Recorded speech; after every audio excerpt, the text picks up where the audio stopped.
The amount of things that are going on and have gone on in this project since we last shot video here, pretty freaking amazing. Let's go have a look.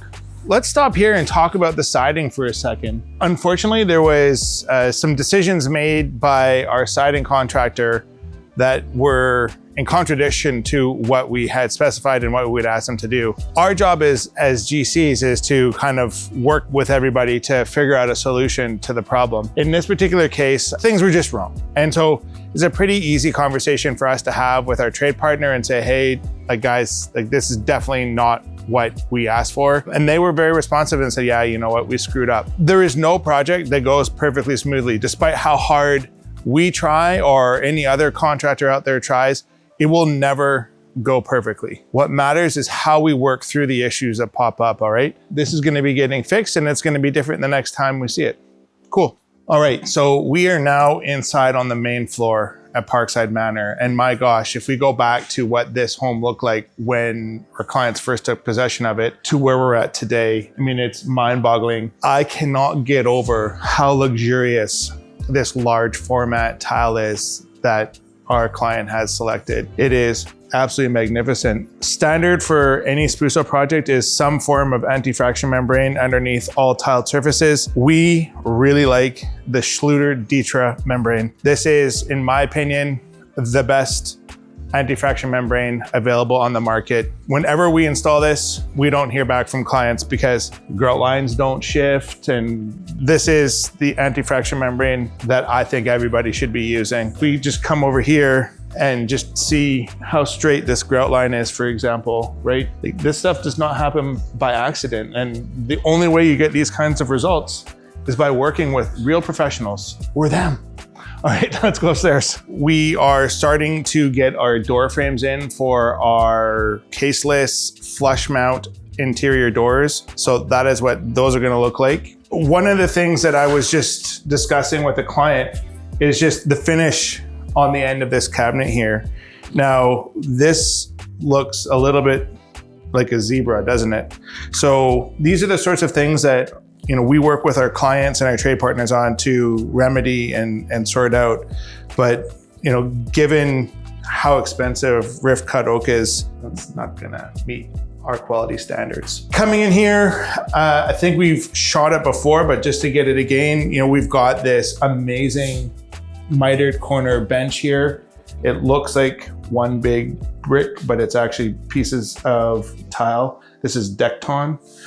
So this is all one big piece. So if you don't want to have to deal with cleaning grout lines, this is the best way to go about it. Really, really cool stuff. Let's go check out the primary ensuite. Obviously, we've got a ton of cabinets over here, staged, ready to start getting installed. In here, we've got this raised shower pan that we've been recording the process of its creation. We now have a very, very sleek, beautiful drain installed there. So this is just gonna be a magnificent shower for these clients once it's all done. Over here, we've got vanity installed now. Obviously, we don't have any drawer fronts or anything like that. We've got our friends from Proper Ceilings and Walls on site.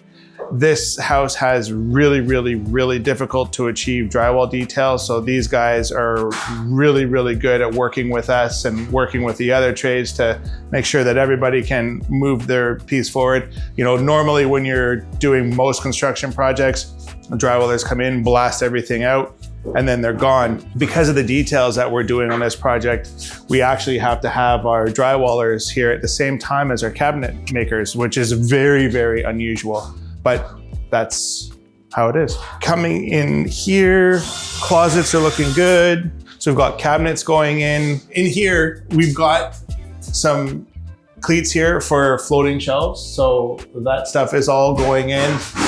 Like the level of detail and accuracy that's gone in for this duct vent here. I mean, like, look at how clean that is. Meticulous. We are now down in the basement. We are now starting to get down to the short strokes in terms of getting ready to start drywalling down here. So what we are doing in order to get this project done in a timely manner is we're cascading the floors. So basically the upper floor of this house is going to be more or less 100% move-in ready 3 months before the rest of the house. And so we're just having our trade partners work their way down through the house. And that allows us to have as many people on site at the same time, but make sure that nobody's like on top of each other. And it's a big enough house that we're able to do that. I mean, obviously you can't do that if it's a 2,500 square foot house. Doesn't work. But when you have a larger scale project like this, if you cascade things through, more efficient, time efficient way to get things done. We've got our friends from Pink Plumbing on site right now, repairing some radiant floor pipes, I suspect, and getting ready to pour the slab in the next week or two. Let's have a look over here and just talk about like, why do we have 2 water pipes, 2 cold and 2 hot going here? This is because we're running a hose bib up here. So this is our supply coming in and this is going out to the hose, and that'll give us an opportunity to shut that off, I believe. This is getting ready to go. We're trying to figure out how to get a TV above this massive fireplace. So that's always fun to figure out. Everything's looking really clean and ready for the next steps though, which is nice. The systems that we're seeing in front of us right now, just to remind you, this is our boiler. This is a storage tank, hot water storage tank. So this storage tank gets heated from this Viessmann boiler. Viessmann, great brand. And then we've got over here, these are the manifolds for the in-floor heating, and that's sending hot water out to the floors. This is one of the pumps that is being used to push the water through the floors. And this is the recirculation pump. So one of the things that we do in all of our projects is we put in a recirculation loop, which expedites how fast you get hot water to the faucet. Thanks so much for watching. I am so excited to continue to bring you the updates and the amazingness that we're creating at this project. If you are interested in working with us, don't hesitate to hit us up on our website, sprucehill.ca. Call us at the office, 604-971-4899. Don't forget to hit the like and subscribe button, as my kids always tell me to say on these videos. Stay awesome, everybody.